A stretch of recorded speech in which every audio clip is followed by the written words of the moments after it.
gotta be, right? If I could have a motion to adjourn executive session, please? Oh, we did that. So it was Kathleen for first, Linda for a second at 5:49. Okay. Let me just get this call from Jamie, just a moment.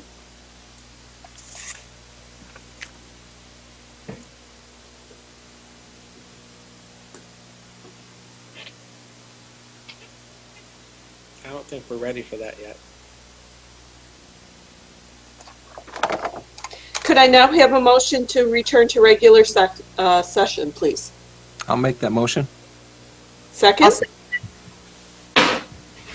All in favor? Aye. Opposed? Next, we will move to the Board of Education with a presentation from Dr. Calvin. All right. Good evening, Board. Great to see you all tonight. Pleasure to meet some of the newer board members. I haven't had the opportunity to meet you before, so I'm so glad that I have the opportunity to meet you tonight. So good evening, and have a couple of things we'd like to share and just let you know how we're doing as we enter the district. Jamie, go ahead and change to the next screen there. So first, let me start by saying I want to thank everybody for the very warm and generous welcome that I've received upon entering the district. I have to say that the staff is really fantastic. People have been very welcoming, willing to sit down and talk with me, willing to take me on tours, you name it. People have been very open, and I would like to really formally say publicly thank you to everyone for the warm and generous welcome. And I'd love it if you continue to do that. That's just really great. You can do that for the next 2 years. That'd be fantastic for me. It's been a pleasure to enter. I also would like to say today is my fourth official working day. I've been in the district now for 5 days, but I have to tell you I've learned quite a bit even in those 4 official days working in the district. Upon entering the district, I've been involved in a number of entry activities. I do have a formal entry plan that I do plan to roll out, or I plan to roll out just before the school year gets started. And that plan kind of helps me to really become very familiar with what's happening and the history of the district.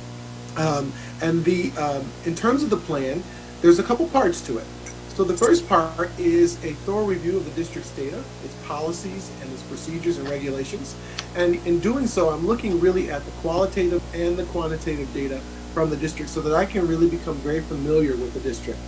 In addition to that, the second part of the entry plan is to sit down and do one-on-one and or group meetings with stakeholders.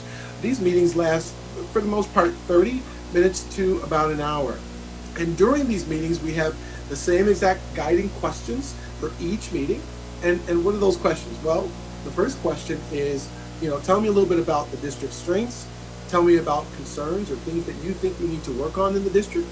And then I also ask when folks heard that there was going to be a new superintendent coming in, sometimes they think to themselves, I hope he does this. What might that be?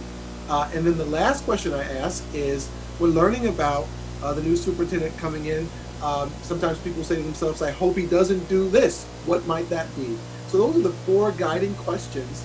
And those questions have really been assisting us with conversation and with learning a great deal about the district. Correct. Thank you, Jamie.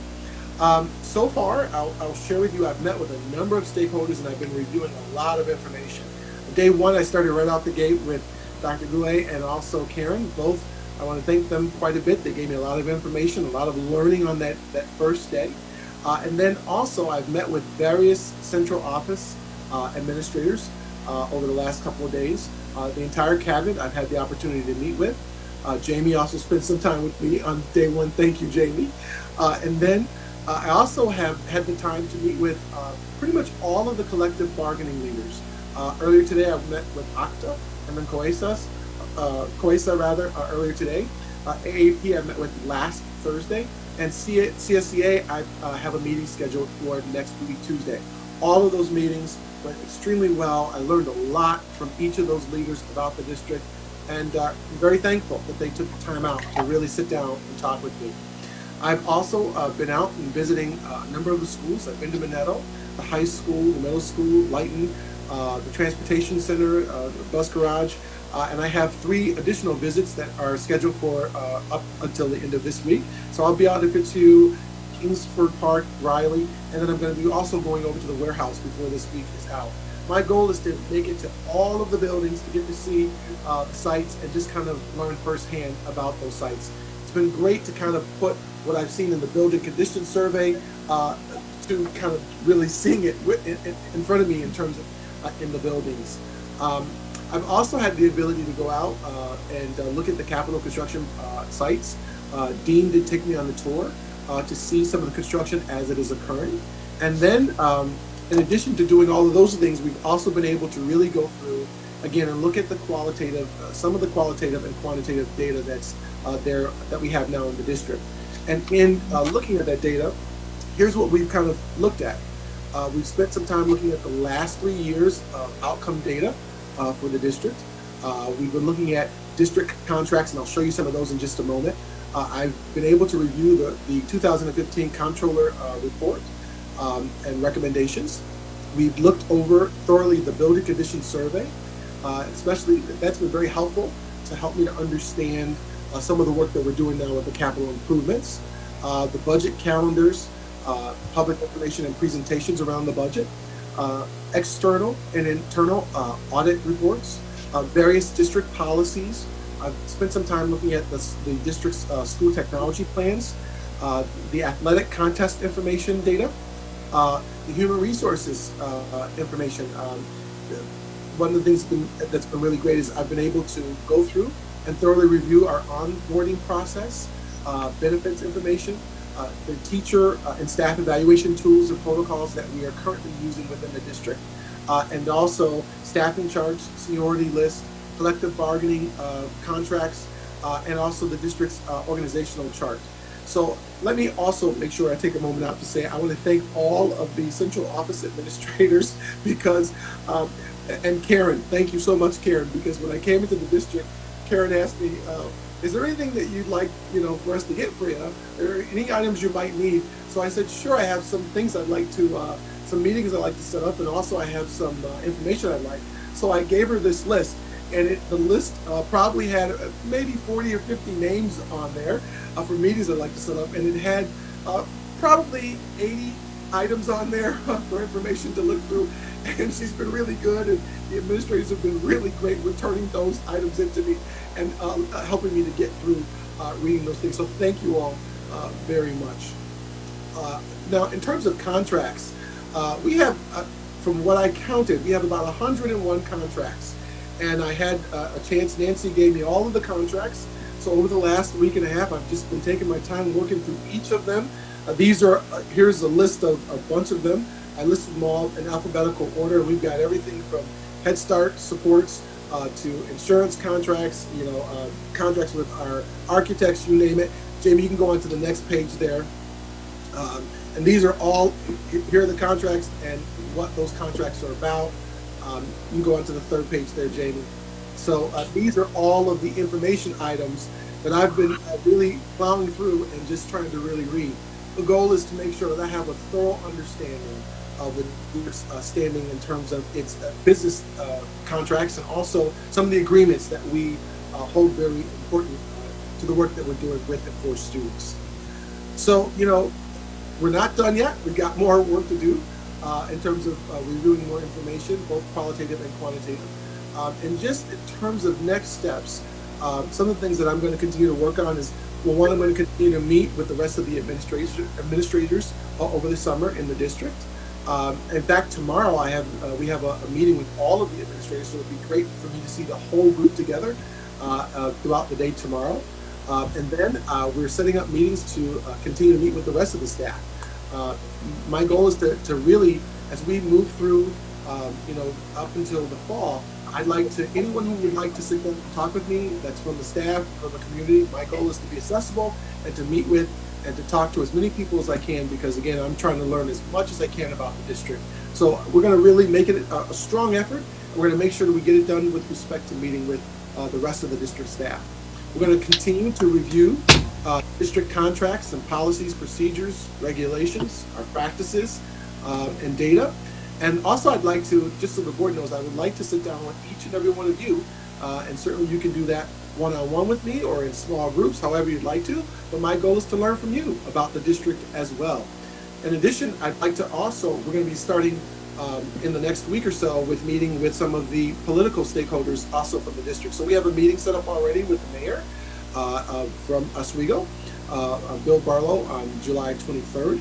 We have the Manetto Town Supervisors meeting already set up for July 23rd, and we are now working also on securing a meeting with the Scriber Town Supervisor. And again, our goal is to learn from everybody that we can within the community. I'd also like to share with you that, one of the things we're working on big time now is the district's reopening plan. I know Dean's going to talk a little bit about that tonight. He and I, we sat down and kind of went through some of the information today. Like many districts all across the state, yesterday information came out, so we're all plowing through it. And I was sharing with Dean, I was up till 1:30 this morning, just trying to make sure we could wrap our heads around it. So certainly we're going to be working diligently on that reopening plan, that all hands on deck with respect to that. And then just so that you know, we'll continue to work on, entry plan and transitioning items. And as we move forward, prior to the school year starting, I will be posting information on the district's website and sharing information with the public about the entry plan, and then arranging meetings. Many of these, until we kind of get through some of the stuff, may end up occurring through Zoom. Those that can be done with a proper social distancing, will work really diligently to do that as well. And our goal is to work with and really learn from the instructional and non-instructional staff, our parents, our teachers, our community members, organization leaders from the community, but also certainly don't want to leave out our students. So I'm really looking forward to meeting with stakeholders throughout the whole district. And then one of the things that certainly I'd love to continue to move towards as we move forward is also setting goals with you, the Board of Education. So, prior to the school year starting, I know we're going to have some time to sit down and talk a little bit about what you'd like to see done throughout the year. And I really look forward to that opportunity to set some goals with you for the district as well. So in the fall, also you should know that with respect to this entry plan, my goal is I'm going to really sit down and make sure that I share with the full board and public. I'll share with you what I've learned about the district. So I'll give you an outcome report. And I will also make sure that we post that outcome report for the whole community to be able to see. And my goal is to always be very open and transparent with respect to my learning outcomes. So I'm going to really work diligently to make sure that we get that in place for you all. So I said a lot in a very short time, but I want you to know I'm hitting the ground learning, and listening and learning is really the way that I'm trying to really enter the district. I want to learn as much as I can so that when we begin to do the work together, we're able to make a very smooth transition and a very productive transition for the entire district. Are there any questions at all from the board that I might be able to answer? I have a couple, Mathis. Have you been invited to participate in the Monday weekly, pardon me? Can you hear me? Yes, I can hear you. I'm just listening. Oh, facility committee meeting every Monday. We have a Zoom meeting. Not as of yet. I've just been here for 4 days, but certainly I would be very open to participating in some of those meetings as well. Yeah, Dean probably can set that up for you. That'll keep you up to date on the building projects. Also, could you share your PowerPoint with the board by sending us a copy? Yes, this PowerPoint here is actually in your board docs there tonight. I believe Okay. Right there. So. I just get it. Oh, go ahead. Go ahead. No, go ahead. no, you first. No. Okay. Because I'll forget. First of all, thank you, Dr. Kellen, for this. And just one name I'd have you add is Jing Chang is our executive director of the county health department, and especially with COVID, but even before COVID, he he has a lot of concern for health issues in the school and really understands the power of education. So he'd be an excellent connection as well for you. Thank you. And board, by the way, so I'll make sure that you have a copy of that entry plan. But if there are other names that you think that I should, certainly reach people that I should reach out to, I welcome your feedback, and we will certainly follow up on those. Thank you very much for that. I just wanted to see if we could set up and just put it to the front for having a retreat or workshop with you, that we get that set up as soon as possible. I know with your schedule and everybody else's schedule, but I think it's vital that we do that to set those goals, both for the board goals and district goals, and just to be, to get as acquainted as we can as quickly as we can. Dr. Kelvin, if you want to talk about your concept for that, that's fine. Yes. Yeah. I did reach out to Heather and share with her that, as you just mentioned, Tom, I would be very interested in coming together and doing a retreat. And in doing the retreat, we could certainly go over roles and responsibilities and expectations. And also we can spend some time talking a little bit about goal setting. Where would you like to see the district going? And I will share with you from my perspective where we'd like to see some things go as well. And then put some, things to writing in terms of action planning and kind of moving from there. So I would welcome the idea of having a retreat with the board and just getting to know everyone and just being able to connect with you all. So certainly if you have time, if you all kind of want to work together around a time, maybe August, anytime in there, I'm all in. You Right. let me know when. Karen is usually the linchpin to that, and everything, all the conduit goes through the conduit that sets it up. So that would be great. Thank you. And I'll work on a couple dates for the board to think about for a retreat. Great. Heather, wasn't there a date that you were looking at? Yeah, well, I was going to bring it up during the board items from the board, but yeah, I think we're looking at that third week in August, and so if people could look at their schedules and see what's possible. I know Dr. Calvin had talked about he does a like an orientation for new board members, but I think it would be great if we all went through that orientation so we're all on the same page. And then he also talked about inviting someone from NYSBA to do is that right, Dr. Calvin? Yes, with the retreat, yes. To do help us through the retreat. So we're either looking at like two half days or a full day. Is that correct? Yes. Dr. Calvin? Yeah. Okay. So if people could just get some possibilities to Karen, and then maybe she can compile what might work for everybody. Definitely. Okay. Thanks. Any other questions? Okay, at this time, we'll move to the superintendent's report. Dr. Gui? Nope, you're muted, Dean. Oh, wait. I think Dr. Calvin. Oh, I'm sorry. I think Dr. It's Calvin okay. still had something else. I just wanted to say thank you for your time, and it's a pleasure again to meet those new board members, but good to see everybody back, and I'm looking forward to working with all of you. Thank you for your time.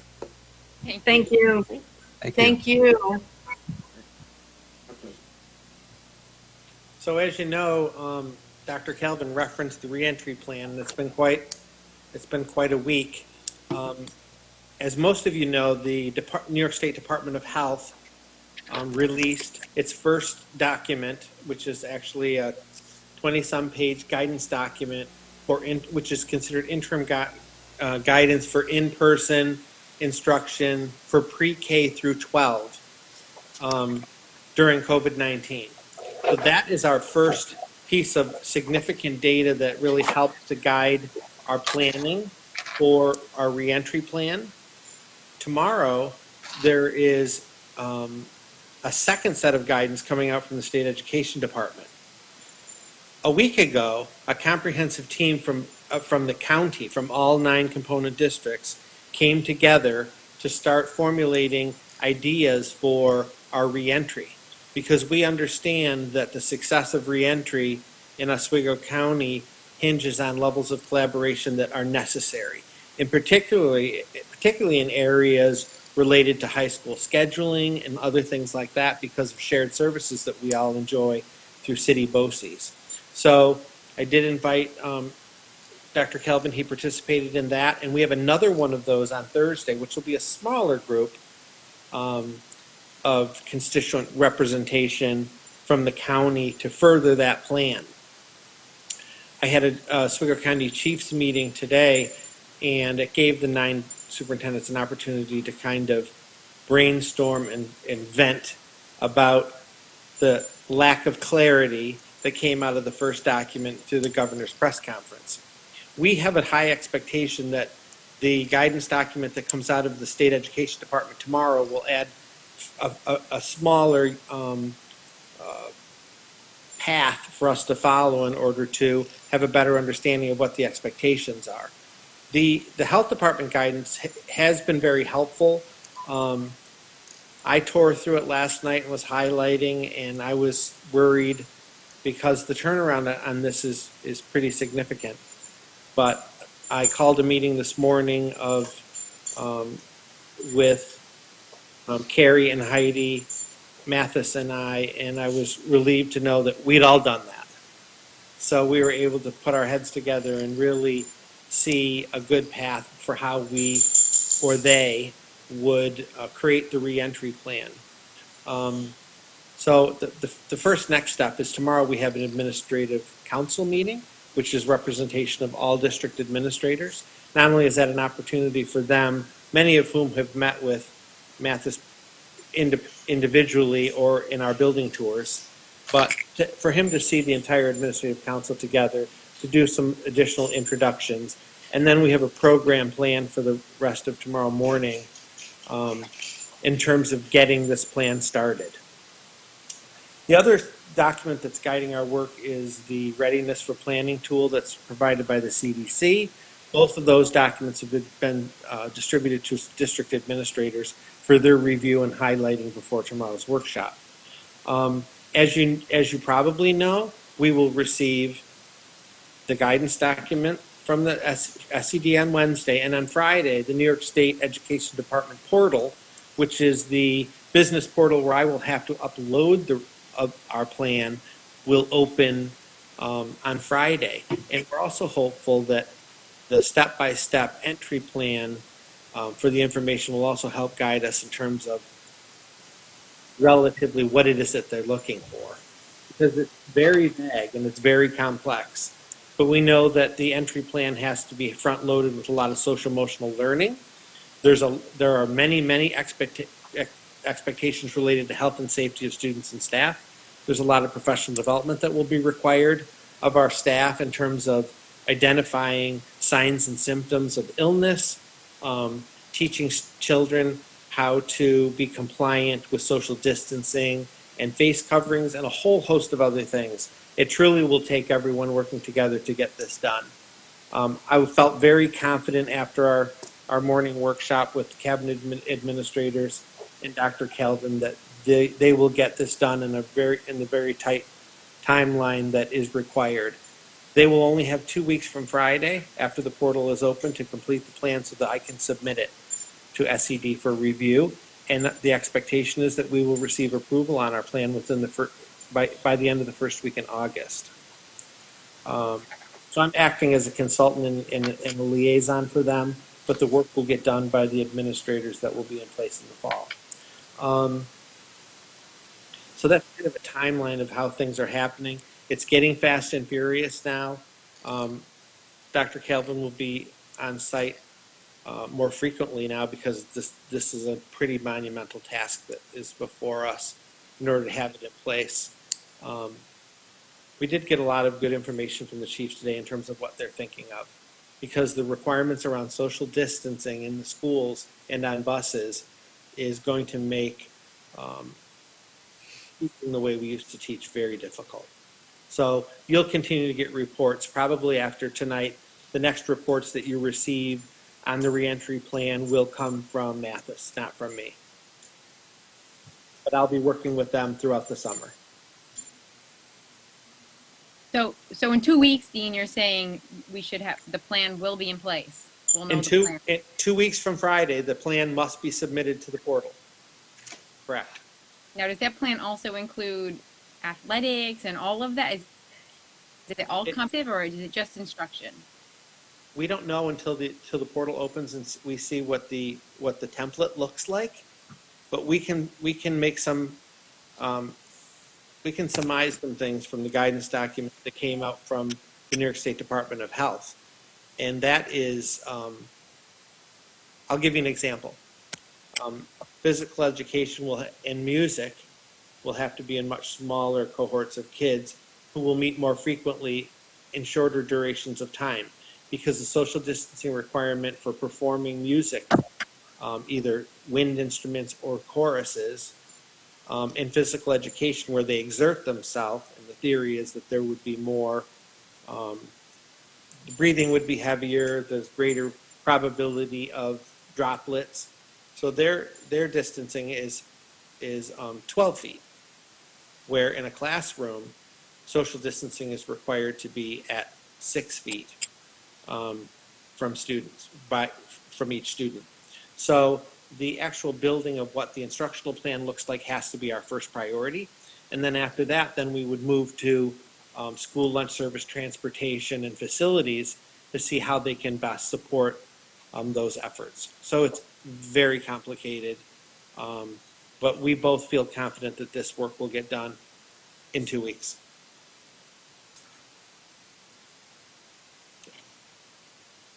Any questions for Dr. Gui? I don't have a question. I just have a statement. I just want to say, I know this we're in such uncharted territory, which goes without saying, but the idea of having both of you here now, I thank you very much. And because I know it's not the easiest of situations at any time, but now it's intense, but I feel very comforted by the fact that the two of you are there working on this and guiding this. So thank you both. Thank you. And I would like to say that I think I can speak for both of us, that we've enjoyed the 4 days working together.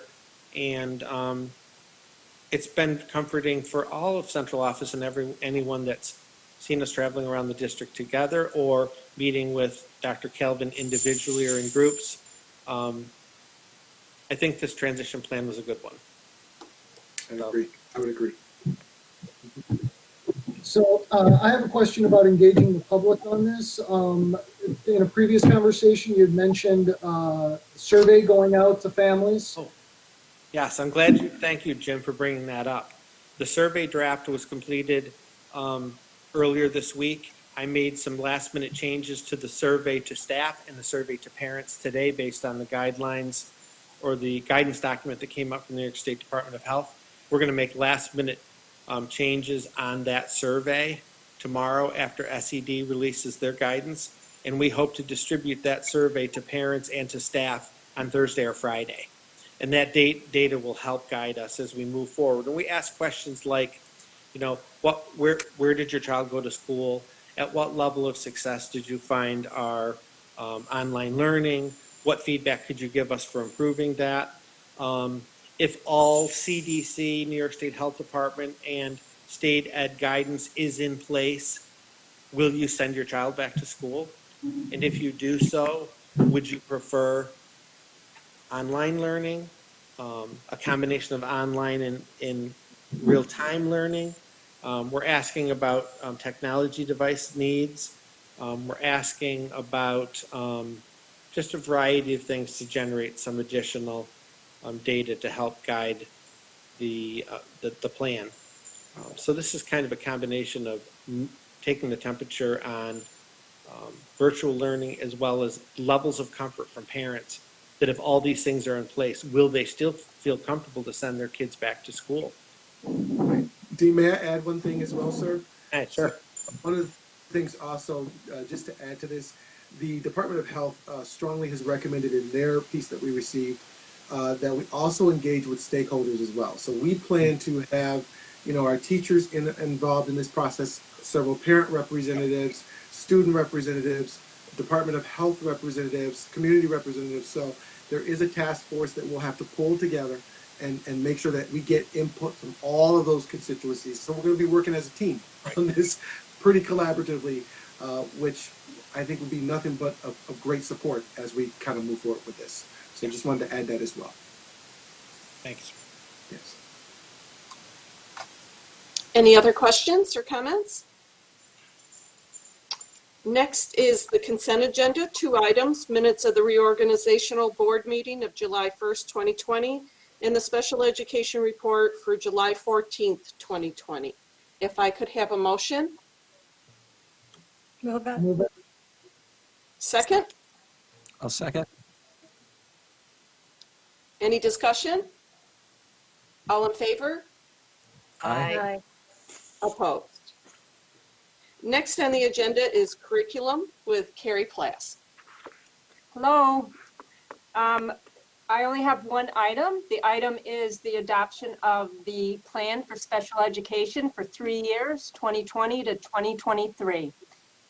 And it is in addition to what you adopted on July 1 with all the committees. This just explains, or those committees fit into how the plan works. Any question? Oh, Could I have a motion, please? getting ahead of myself. I'll make the motion. Second? Second. Any question? All in favor? Aye. Opposed? Next is personnel with Heidi Sweeney. Hello.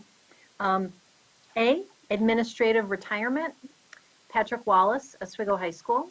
Whereas Patrick Wallace was employed continuously by the Oswego City School District from September 1st, 2017 until June 30th, 2021. And whereas Mr. Wallace admirably served the students and staff of the Oswego City School District with his full commitment to his responsibilities as Oswego High School principal, to work in partnership with his fellow employees and with his full service and dedication to the best interests of all students of the Oswego City School District. Now therefore be it resolved that the Oswego City School District hereby recognizes that the service of Mr. Wallace was an asset to the students and staff of our district, and we express gratitude and sincere appreciation for his 4 years of service. Motion, please. Move it. Second? Second. I'll second it. Any discussion? All in favor? Aye. Aye. Opposed? Aye.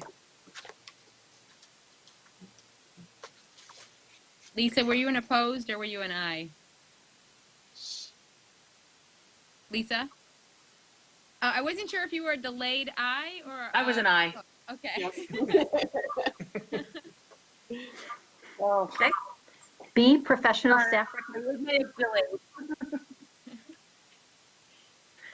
Professional staff recommendations, teacher tenures, as presented, Sarah Baber, elementary teacher, Fitzhugh Park, Cheryl Beck, reading teacher, Fitzhugh Park, Stephen Bradish, technology teacher, OMS, Lisa Coleman, special education teacher, FPS, Amanda DeDeo, elementary teacher, Minetto, Kristen Frost, elementary teacher, KPS, Catherine Ferletti, special education teacher, Minetto, Carla Howard, special education teacher, Minetto, Michaela Kearns, elementary teacher, Frederick Layton, Jillian Keevel, elementary teacher, Minetto, Ryan Raflowski, school psychologist at the Education Center, Stacy Roberts, elementary teacher at Minetto, Ellen Roberry, speech language pathologist at Minetto, Erin Sabatini, elementary teacher, Fitzhugh Park, Lindsay Sorreo, music teacher at the Oswego High School, Angela Tombolillo Thomas, reading teacher at Riley, and Heather Wood, elementary teacher at Frederick Layton School. Motion, please. Move it. Second? I'll second. Any discussion? All in favor? Aye. Aye. Aye. Opposed? C, professional staff recommendation, teacher tenure upon my presentation as the Executive Director of Secondary Education and Personnel, Mary Gui, elementary teacher at Riley School. Motion? Move I'll make it. the motion. Second? I'll- Linda? Yeah. Any discussion? All in favor? Aye. Aye. Opposed? I'll do the next few together, if you don't mind. D, professional staff recommendation, leaves of absence, Cheryl Beck, reading teacher at Fitzhugh Park, and Kelsey Burns, elementary teacher at Minetto. E, extra compensatory recommendation for the Oswego High School Summer School as presented. F, extra compensatory recommendations for the high school team leaders. G, extra compensatory recommendations for the middle school after-school program. H, extra compensatory recommendations for the middle school and that is for both team leaders and an assortment of clubs. And I, extra compensatory recommendations for OMS intramurals. Just to add a quick note, I did have a question earlier, and I just want to point out to everybody, these are as needed. So should we return in the fall in some limited capacity where folks would not be needed, you're not obligated by appointing them now on an as-needed basis. Items D through I, if I could have a motion. I'll make the motion. Second, Second. any discussion? Yeah, I just had a question again for Heidi. I think you answered this for me, but just so that everyone can hear the answer. I get the as needed, so it isn't going to be like the coaches in the spring where we hired them, but we still had to pay them even though there wasn't coaching. This is different, correct? Because we have the as needed language? Yeah, just to make a little correction there, we did not pay the spring coaches. Oh, okay. I was under the impression we did. So, okay. Nope. As needed. My second concern, oh, go ahead. I was just going to say that the timing was very fortuitous and that we closed just before the spring season would have begun. And so therefore we were able to say not needed. Okay. So then my other concern is just that with these clubs, in the past, we've kind of been able to see the stats and gone through them and had a better idea of what advisors were actually needed before we approved them, and kind of talk about the value of each club. I am hearing from you that the principal has already done that, but it would be interesting, I think, for the board to know what the numbers are. So if it would be possible to get that maybe in backup so that we, you know, when people ask us about clubs, we at least know what the value is to the school, that would be fantastic. Sure. And I think what you might be also thinking of is the couple of years where we had very limited extra budget funds for clubs. The board did have a very robust conversation about what clubs, the principals were involved. I was a principal at the high school at the time. We split the bucket of club money and we determined which clubs would run kind of based on just what you said, student engagement, level of activity with the clubs. But I'm happy to share the post forms with the board as well. Yeah, that would be great, just because I think that it's when the conversation started, but I think it's just good form so that we all are kind of doing our own audit of these clubs and which ones are really active and which ones really aren't. Sure. Any other questions? All in favor? Aye. Aye. Opposed? And then our last two support staff recommendations, J, a resignation, Victoria Callahan, teacher aide at Layton, and a probationary appointment, Lance Brightbeck, senior maintenance worker through the warehouse. Motion, please. Move it. I'll second it, even though I don't want to. I love Victoria Callahan. You can always vote no. You can vote no. You can vote She's a no. wonderful lady. That'll be a big loss to this. She's retiring for the second time.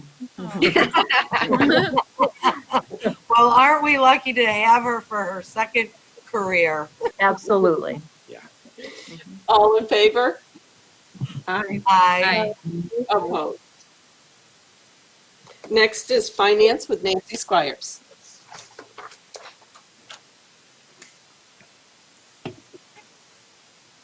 A is the Aetna Master Service Agreement. This is our contract plan for our self-insured plan document. B is a contract with city BOCES. There are 3 contracts attached. One is a generic purchasing bid document, and that is to allow BOCES to do our bids. The other one is for competitive foods for our food service program.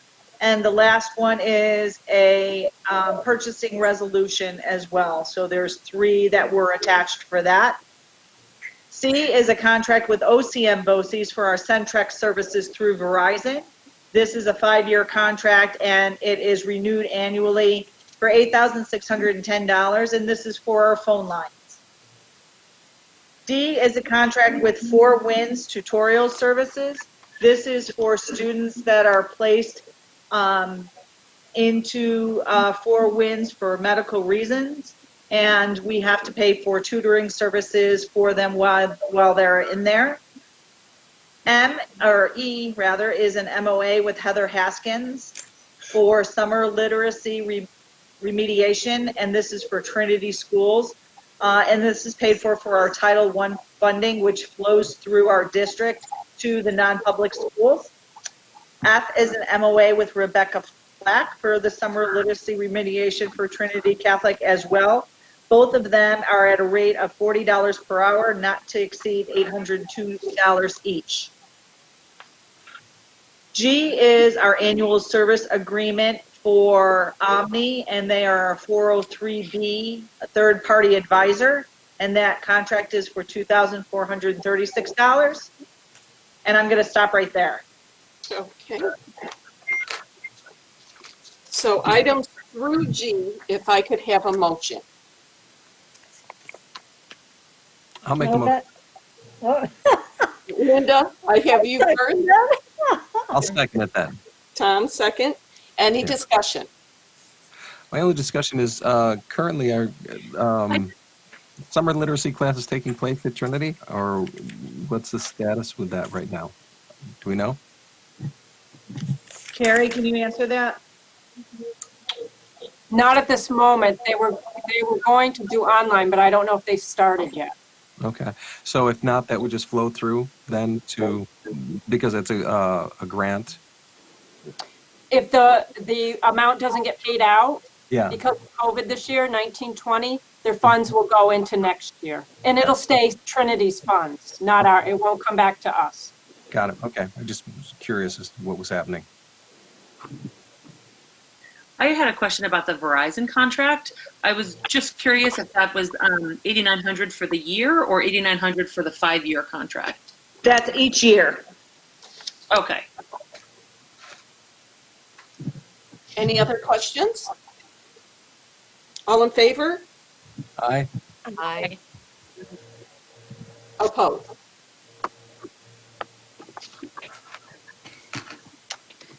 H is for the board to approve the capital project change order reports.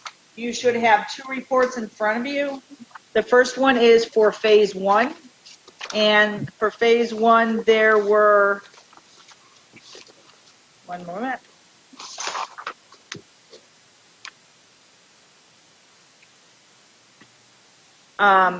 Five change orders, and they were all through the allowance. So if I can explain a little on that. So when the contracts were let for our prime contractors, they built into their fee allowances, which means that we don't actually have change orders. These are not actual change orders, but they're allowances that were already approved by the board in the contracts that we let. As opposed to a change order, which I will be bringing to you in the next report, which is something that has been found out after the fact that was not included in their contract or that we're doing for health and safety reasons. So that's the difference between something that is an allowance versus a actual change order. So the first one is a change order credit of $25,000. That was because they came under budget for mechanical. The second one was a credit order again for $10,000 because the electrical contractor came under bid. The next one was an allowance of $1,023, and it was that we had asked them to actually key a door, an access door. So that was an additional $1,023, which was paid out of their allowance. The second one was an increase of $1,948 for a field condition. They had to remove a wall and reinstall it to accommodate new work. And the last one, again, was a general allowance credit of $12,029 because they came under budget. So that is the phase 1 change order log. On the second one, it's for phase 2, which we are currently in right now. And under phase 2, there was some additional asbestos that was found at Layton School after the fact when they had started their abatement process. And that was a change order for $8,430.75. The next one was additional asbestos that was found at OHS, and that change order came in at $3,623. The next one was the removal of the portables at the middle school. We were having problems. Children were breaking in. They were on the roof. The portables were in deplorable condition. So for health and safety, we had the contractors on site, and they were asked to take them down, and that cost was $44,574. And the last one is the city sidewalk modifications. We had many conversations with the city, and when the plans were drawn up, the architect and engineers said that the sidewalks surrounding the high school, they're on city property, but we have always maintained them as a district.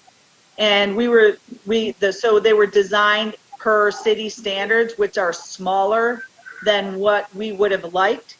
So we asked them to modify, we got permission from the city, and we asked them to modify it because it would be easier to plow them on the Bobcats. So instead of 6-foot sidewalks with a grass edge, they're going to be 10-foot sidewalks with no edge right up to the curb, so that we can get our Bobcat up and down to plow those sidewalks. So that would be a change order for $112,280. Could I have a motion? I'll make the motion. Second? Second? Any discussion? Yeah, Nancy, I just have a quick question. So when they removed the portables, did they tear them down, or did they tow them away? They tore them down. They were in no condition to tow, so they actually tore them down. They tore them down and scrapped everything for us, right down to the concrete pad. Okay, so that's why it was more expensive then, huh? And then also, what we tried to give them away, Kathleen, but no one would take them. Oh, yeah. No. So when I'm seeing these trucks of like the scrap metal from the bleachers and whatnot go by, are we getting anything back on that? No, that's all part of the contract bid when they bid it. So they salvage whatever they can, and they figure that into their bid when they bid on the projects. Okay. Thank you. You're welcome. Nancy, just to clarify, obviously phase 1, those changes have already happened, correct? Yes. So we're Yes. retroactively approving them. Have these change orders in phase 2 happened, and are we retro? Well, actually 3 have happened. The 2 asbestos, because when the contractor is on site, it's easier for them to remediate than to wait for board approval and to get back in, to call them back in again. And the portable work has already done. The city sidewalk modifications, we're waiting for board approval. So if you approve that tonight, we can tell them to go ahead. Okay, because that's a significant cost, obviously. And where does it? We saved, I think, $50,000 in phase 1. I think roughly. Where does that money coming from? Comes from the project. We're looking closely at all of the costs. So whenever we do a change order, it comes off the back end of the project. But what we try to do is we try to save as much going through each contract. And that's why bidding is so important to when these projects are let. Unfortunately, at this time, when all of the contracts went out, there was none of them came under what we had expected them to. So it's a concern. Nancy, Yes. in regard to 112,000, because that's not only for width, but it's also the thickness of the concrete there in order to support that vehicle that's going to clear on that. But on the north side of Buck Boulevard, as we go, because the city had said in a meeting that they would help us with concrete or with sidewalks. And I know this exceeded their specifications and we didn't need it, but from the section over that will be between Wilburfield, or what was Wilburfield, and Hillside Avenue, that area, if we didn't need to have it meet these standards, could we go to the city and save money on that part? I'm not sure whether the city would pay for that or not. I think that that would be a conversation that would have to be had with the mayor. And if we maintain those, I think that David would still like the same specifications, because we can't, if we had to put someone out there every day during our massive snowstorms with a snow blower, they would be out there doing rounds all day long. With the Bobcat, it's much more it's easier to plow those sidewalks. So that's a conversation that we can still have. Right, because I know this only goes over to Buck Boulevard and around the corner in up Utica. Correct. So that we could explore that option if we wanted to offset and a savings relative to this. Okay. Yep. Nancy, I have a question. Is there a life expectancy on the sidewalks? I don't have that answer, but I can find out and put it in transmittal. Thank you. You're welcome. Would there be any other questions? Yeah, so those sidewalks, so I don't know, Tom or Nancy, is that on the hillside around, where is it? It's on Utica from near the end of the high school down to Hillside and going north of Hillside to Buck Boulevard. And it's that area. Are there still going to be the parking spots on, you know how there's always, on Hillside, will there? There'll be parking, but not the cutaway. This is where, remember, it used to be a cutaway that was in there? Yeah. And there, if you go by there now, you'll see the way it's set up. There's no longer that cutaway to go in. There still will be parking on there, but it won't be the cutaway that it was before. It'll be street parking instead of, okay. Yeah. Correct. Yeah. Any other questions? All in favor? Aye. Aye. Opposed? And the last one is the conversation for what the board would allow the superintendent and facilities in order to make a decision to approve change orders, whether there is a threshold of or not. I put $50,000 in there, but it's at the board's discretion on if they want a threshold or what they want to do. Okay, so we can first, we have to get a first and second on as written, and then if people want to discuss or make amendments, we do that after. Could I have a motion, please? I'll make the motion. Second? Second. Any discussion? Yes. This fishtails beautifully into what we just had in front of us before. And Jim and I spoke a little bit about this as well. We want to be able to facilitate, no pun intended, the progress and not hold anything down. So this is looking for a device that's going to allow us to do that, but still get the board's input on, whether we want to do that or not. And Nancy, I had asked before, and I don't know if it's possible or not, if we look at the phases and the contingency budget that we have per phase, right? So we can look at that and kind of gauge where we're going, as that phase goes through and say, okay, have we taken some from this contingency budget? Are we going to have to be making cuts as we look forward? Is that possible? And I don't know if it is because it's, moving all the time. I actually have asked for information for Dr. Calvin on the projects. I'm waiting on Craig Daly. He's on vacation this week to get back that information to me. But the contingencies are let by contract. So you would have a contingency for your site work. You would have a contingency for electrical. So that's how that is labeled. What I can do is I can ask Craig to give us the contract amount, the contingency amount that they have built into their contracts, what's been used, and then what's remaining. Yeah, I mean, that'd be great to have that for a tool so we can make the right decisions going forward. But Tom, Oh, I'm sorry, Heather. I was trying to understand, are you saying that this should have a time limit, or like be reissued every phase? No, but if we just have a running account, what's in that account, the contingency, so we look at where we are, say the masonry was part of this, and we look at where they are in the budget, and we know there was a contingency in that, okay, it's 112,000, do we offset? Can we say, yes, we can, or if we look and say, no, we're gonna miss that, and then, no, we don't want to improve it. It's just another metric that gives us a look at where we are in the process. Does that make sense? So what It does. Go ahead. Oh, I'm sorry. What I can do is I can provide the board a monthly report on the capital project by contract and contingency, so that you can see that as part of our regular reports. That would be good. So, but Tom, that's for just like approving, like what we just did.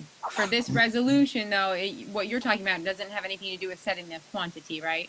No, I mean, that was just a way that we look at it. If we set this device, say it's a $50,000, or, you know, I spoke with Jim before and we talked about, or our percentage not to exceed $50,000, that the superintendent and the committee, facilities committee as a collective will be able to make those decisions. If it exceeded that, then we'd come back to the board or just go around and poll the board to feel where everybody would be, so we don't hold up the project and we can move forward.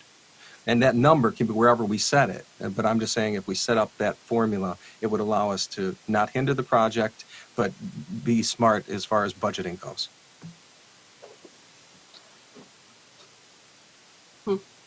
Bueller, anyone? Jim? I'll go with the Bueller. I love the difference. So one of the things I had was with the dollar amount as well.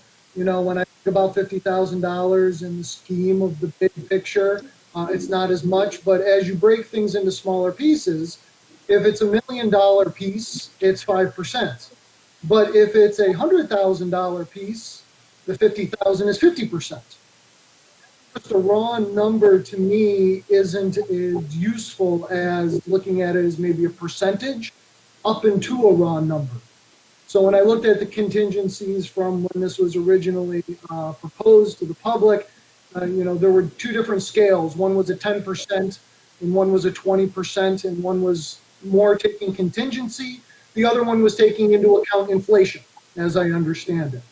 And so based on the idea of contingencies being around 10% of the budget, if we gave the facilities committee leeway to do 5% up into a dollar amount such as $50,000, that would allow some latitude to still get the work done, all right, as it's need be for safety reasons or time constraint reasons, but would really allow the board to have a good amount of input in there.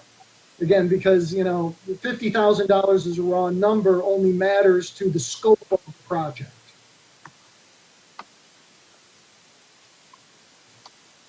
Any other questions? Yeah, I think also when we discussed this last time, at our last meeting, we talked about it not just being the superintendent, but being the facilities committee. So, Jim, I don't know if you want to make a formal amendment, or I can do it for us and combine the two of them. But I definitely would like to amend, propose an amendment to this resolution that states authorization to the superintendent in conjunction with the facilities committee. We want to add yours as well, or do one amendment at a time? It's up to you. Why don't we do one amendment at a time, and then we can go back and put them both in at the end. So let's vote on this amendment first, and then we can amend according to Jim's as well. Okay. On this resolution, Heather, you wanted to also include the facilities committee? Yeah, so right now we would just need a first and a second just for that amendment. Yep. I'll make I'll second it. Pam, you were second? Yes. Second. Any discussion? All in favor? Aye. Opposed? Thank you, Heather. I think that's a good balance so you have more people aware of what's going on. And then Jim, did you want to make a formal amendment for the quantity? Yeah, for the quantity, again, this is open for discussion, but I think from what I've looked at and what's been proposed already, I think the amount of 5% of the item being dealt with, up to and not exceeding $50,000. So you'd like to formally make that amendment? Yeah, I'd like to make that amendment. Okay. Okay, could I have a motion, please, on that amendment? I'll make the motion. Second? I can second it. Any discussion? Yeah, I would just like to ask Nancy and also Mathis for input in that, with more experience with these projects, if that is going to be, how those numbers feel to you as well, just for your perspective. Nancy? I can answer that. So I did email Jim back today because he had that same question. My only concern is that the 5%, it's not a line item in the contracts per se. Those amounts it would be 5% of that contract amount. So 5% of a mechanical contract, 5% of a plumbing contract. So if your plumbing contract is 5 million, it would be 5% of the 5 million, which would exceed the 50,000. So your next statement would prohibit that from happening. So it's not actually a line item in the budget. I would say 5% of the 5% of the contingency or something like that, because then you know what it's going to be. It's not actually 5% of a line item in a contract. That was my only concern. Yeah. So wording wise, it would make more sense to call it a contingency, not a line item. I would. Are you comfortable with that, Jim? I'm good with that. Thank you, Nancy. You're welcome. Mathis? I would be in agreement with what Nancy has shared to see. Yes. Okay. Okay, can you break that down for me? So is there a top amount? 50,000. 50,000.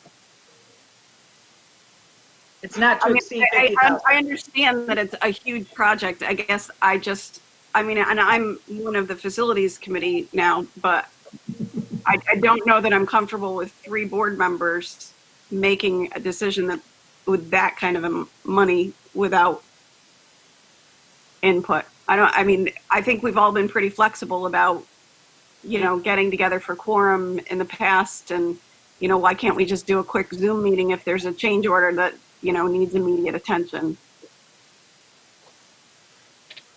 Well, I think so you're not comfortable with the amount then? Because I think for some things, like if you're just, changing paint on the wall and it's going to be, $50 more, obviously we don't need to all get together. So it sounds like there's a Right. that you'd be Right. Yeah, no.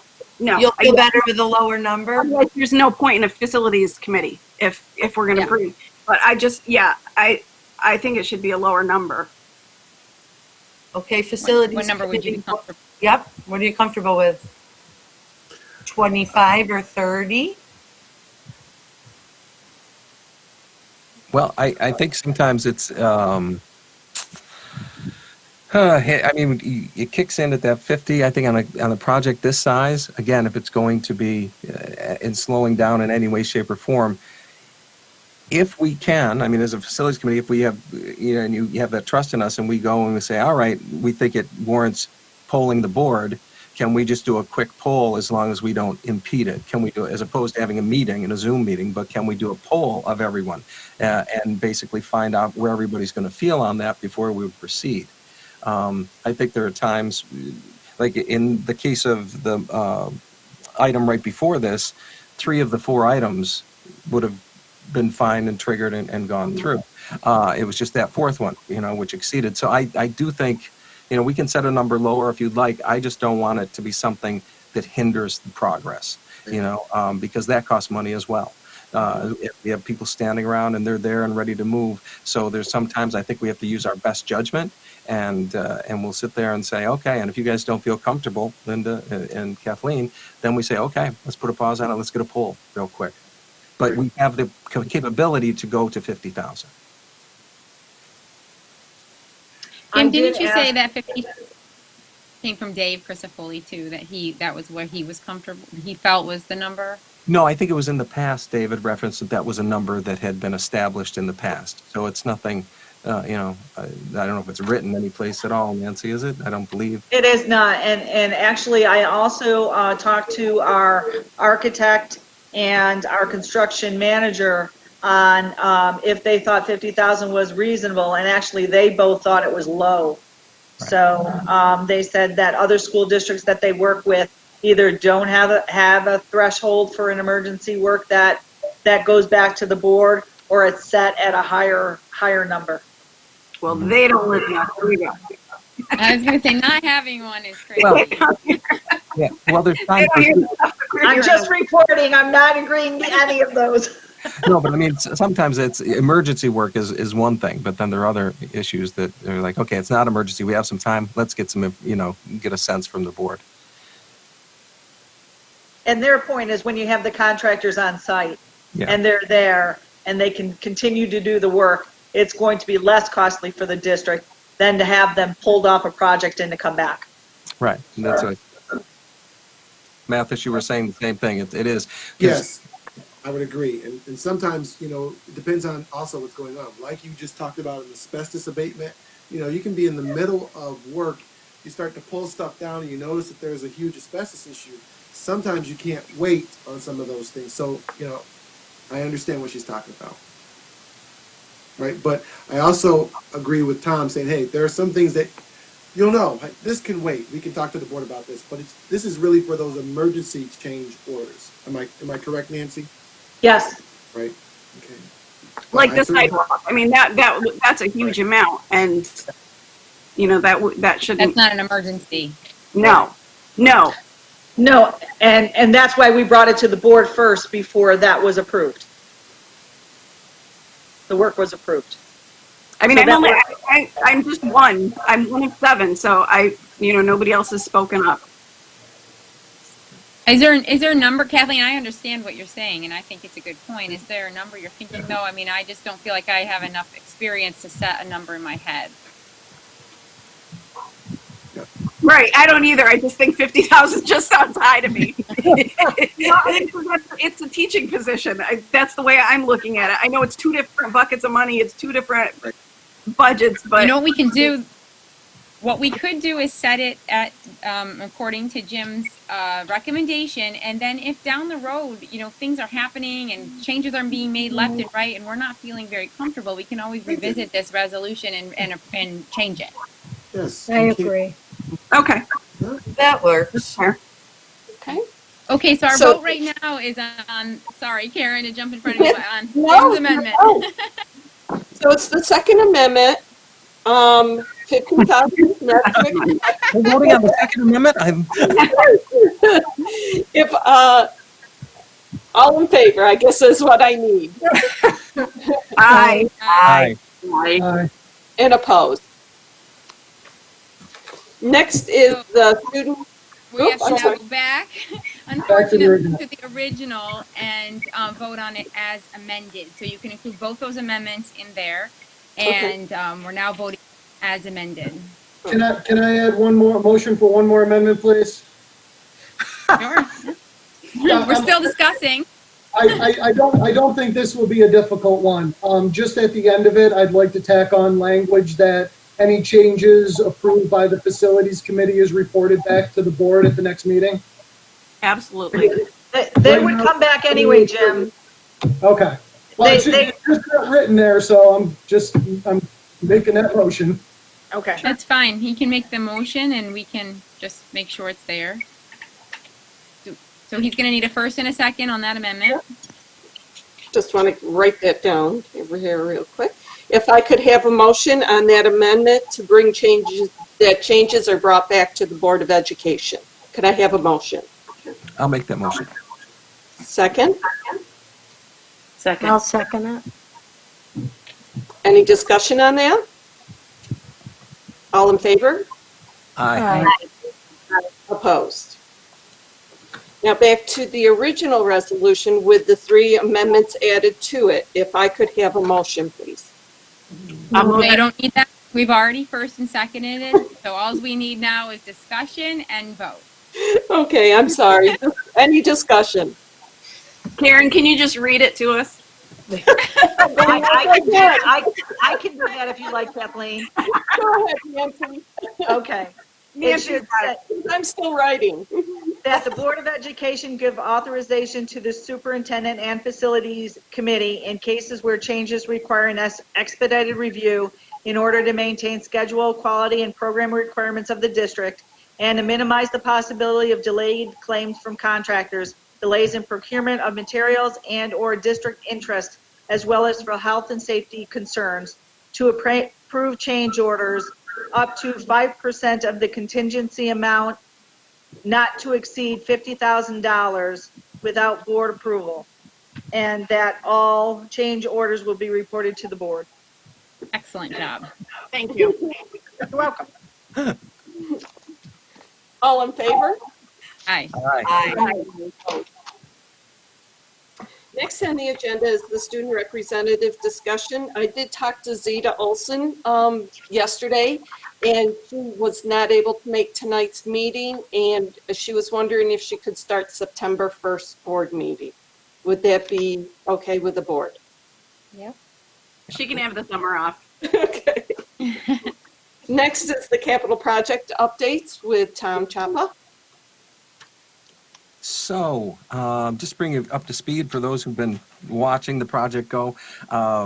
They've got the field curbing in today and tomorrow. If you see it, the granite curbing they put in, so the parking lot is now defined, and that's running parallel to Hillside Avenue. They put in the supports and the foundations for the bleachers, all those round features that you see, if you can see them from inside. They're putting in the retaining wall all the way around that surrounds the field. You'll see that with the black posts coming out from it, and they'll be closing that up this week. The lighting towers are going up on Saturday. Foundation should be down, and the lighting towers are going up. They're 90 feet on the west side, feet tall on the west side, and 70 feet tall on the school side. So there'll be 4 towers that will be going up, and they're doing it on Saturday for safety and concern, so no one is on the site, and they'll be lifting those towers and putting them up. Then they're continuing the drainage on the inside of the field, and like I said, closing that retaining wall. The two edifices that they're building, the concession stand and the locker room, they've got that concrete in already. Plumbers are doing their work. Electric's going to be run to it, and they'll be start to put up those block walls within the next, I believe, in the next week or so. They did a mock-up panel of it over by Layton School, if you're out and walking, over there by Layton School, where they actually put the block together so you can see what those buildings will look like. So it's a colored block, and there's a rough stone face, and then a sill, the precast sill that's in it. It looks very nice. So that's it for there. In Layton, the drywall is all going up, and this is one of those things that, we're talking about keeping everybody on site and moving. They're moving with the drywall through Layton, and as they do, they're leaving walls open for the plumbers, so to try and coordinate so that the plumbers get all their work done, while at the same time the drywallers can stay on site and complete it, so they don't have to go off the job and they can keep them there. So that's all being done. Plumbing is done, is being wrapped up in there. The pressure test on all that plumbing is done and should be wrapped up, and once they're there, they can start to button that whole thing up, and they should be working on finishes next week, I believe, starting to work on that whole process. At the high school, the metal framing is going up. All the overhead rough-in is being done. That's all the HVAC and the electrics and all the running of wire that are being set in up there.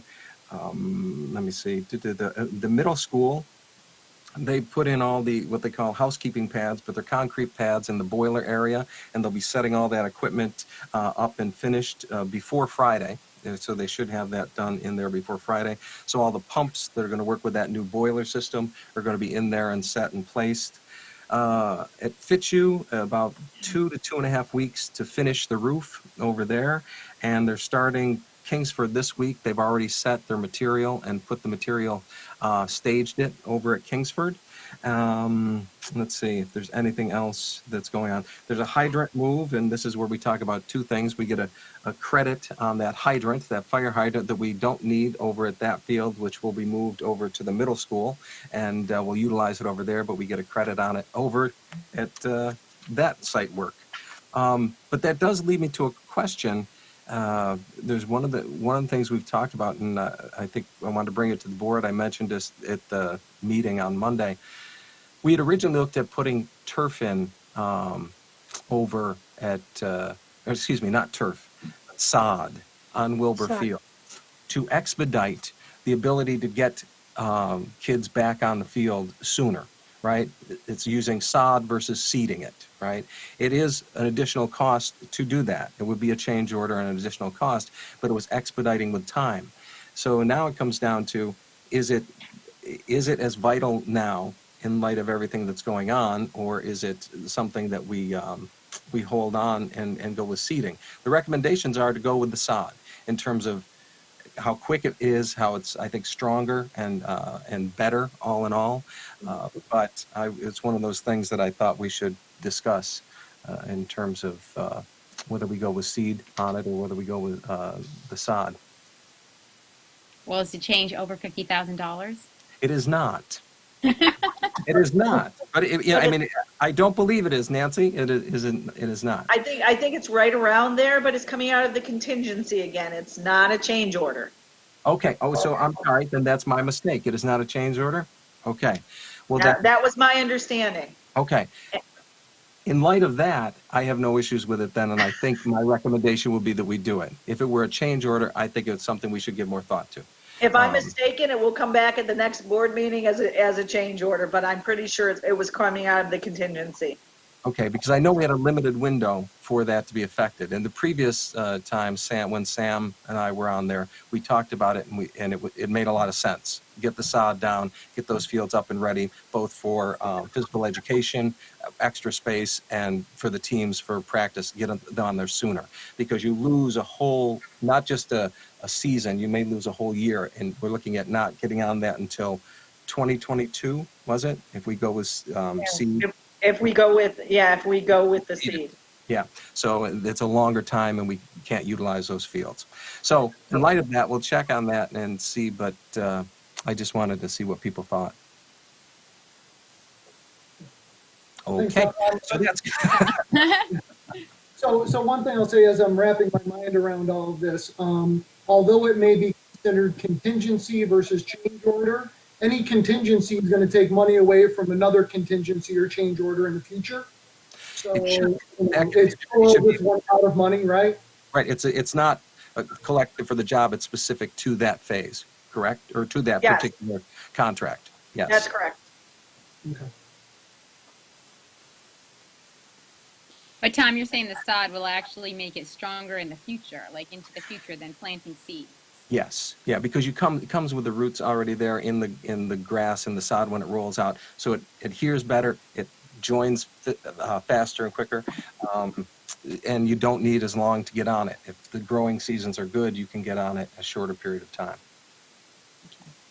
So. Okay. Thank you. You're welcome. Next is items from the board. Would any board members have any items? Well, Karen, we did want to discuss committees, I think, right? The personnel, finance, and curriculum committee.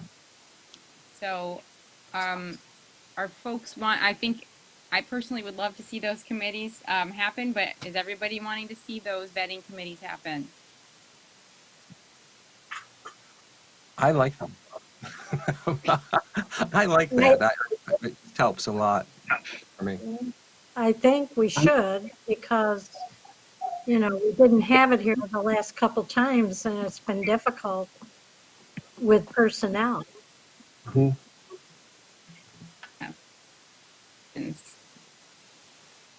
Okay, so those are the three committees. I'd also like to add an additional one that we only maybe need 2 people, but I do think that we need at least 2 people in the know about litigation that's ongoing, so that our lawyer has someone to contact that isn't just myself.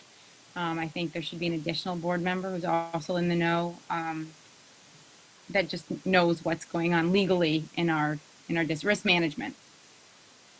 Could be the name. I would do that. I would like to do that, honestly.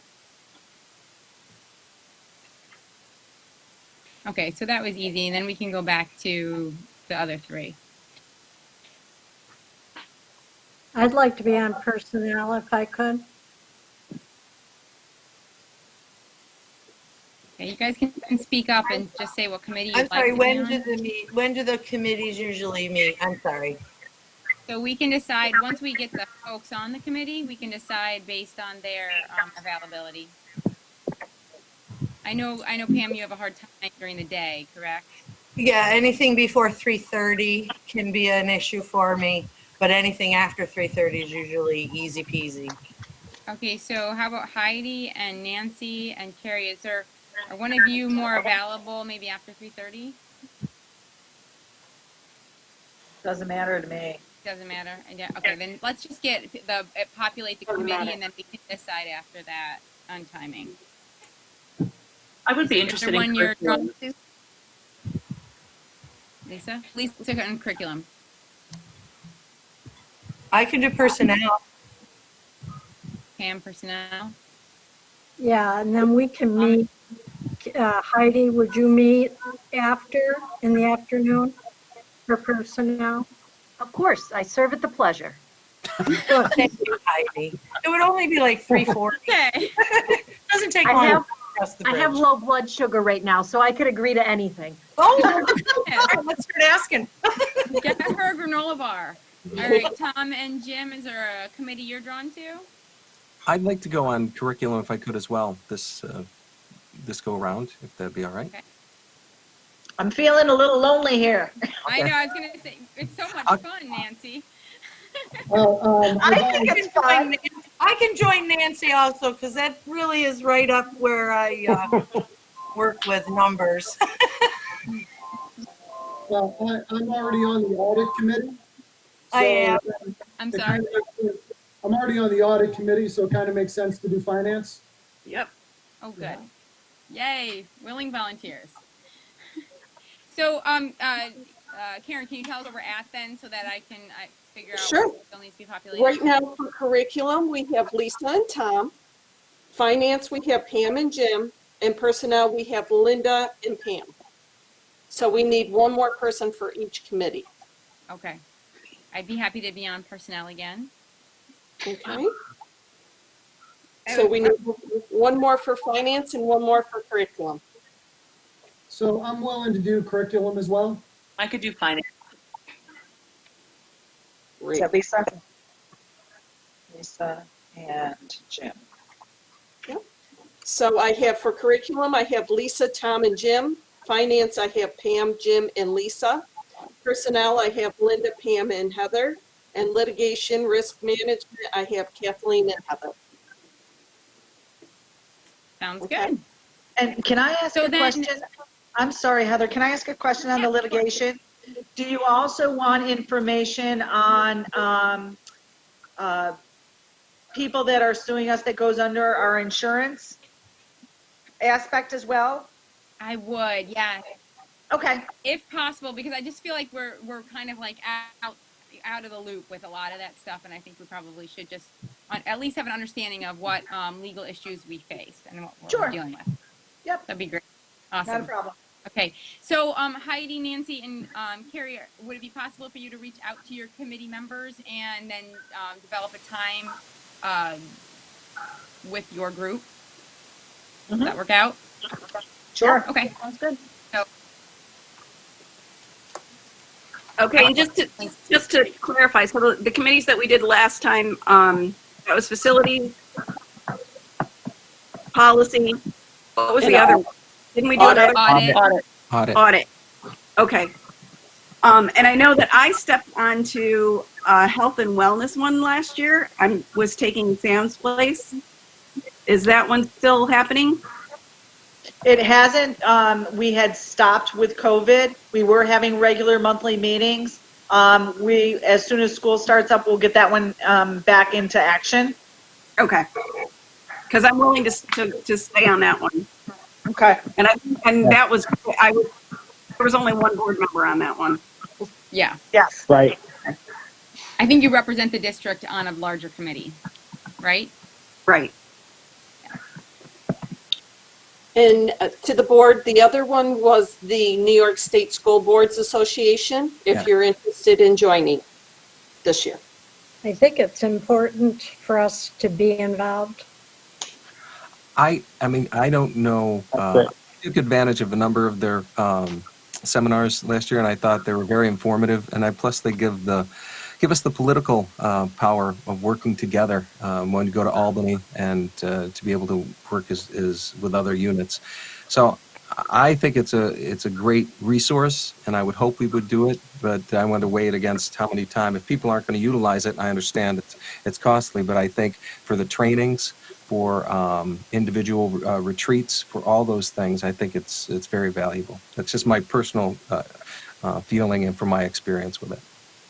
I know Dr. Calvin had some thoughts on it too. Do you want to share that? Yes, Yeah. I think everything that Tom just said is really critical. It is the strong organization to help with training, support for board members. And right now, while COVID-19 is going on, and all of the guidance that's coming out, they have a lot of information that I think it would be a real great value for the board and professional development. So I think this is the time to really stay in that organization. There's a lot of great information, resources. So I would agree. I would strongly recommend to the board to really stay with the School Boards Association at this time. That would be my suggestion. Yeah. Okay. Dean? I agree. Dean trying to When say I something. first came, what was that? Go ahead. Can No, you hear me? I was just trying. I saw you trying to talk. Yep. Yeah, I was going Go to say the same thing. I always thought that it was important. I think we need to take better advantage of trainings, and we need to take better advantage of the services they provide for board retreats. Mhm. They do the training for new school board members as well, but I think their opportunity, their menu of services is far greater than we've ever tapped into. I know that was who But it did. is expensive. I know it's expensive, and that's always been the balance. Am? I know they did our training on Saturday, and Friday and Saturday, and we have that other one coming up this next Saturday. And just Okay. they barely touched on all the services that we could tap into, and the list was endless. I was very surprised that there was that much for us to be able to reach out if we need it. And I think I have to agree with board members who have sat and used it that we need to defer to you also. But I think it's important to be a member of them, with them. So I'm going to say the board is in agreement. Yes. It is. We would all like T-shirts though if we say yes. Or Yeah. mugs or something. Maybe Let's it's your job. We're having heat waves left and right. I'll talk to them for you. Okay, negotiate. Yeah. At this time, would the board like to move to adjournment? I want one more thing. I just wanted to, I'm sorry, with Mathis before that, just another recommendation for your group of stakeholders to reach out to, and I don't know if you had the editor of the newspaper on there as well. Yeah. Spalding would be someone to touch base with. Absolutely. And I also have another name for you, Phil Church, the county administrator. He's also on the board of directors for New York State. Yes. Yeah, he's on my list to get to. Yes. Good. Yep. Thank you. At this time, could I have a motion for adjournment? I'll make the motion. I'll second it. All in Okay, favor? Aye. Bye. Opposed? Thank you, everyone. Aye. Thank you all. Adjourn. Good night. Enjoy the rest of your week. Bye. Bye now. Bye.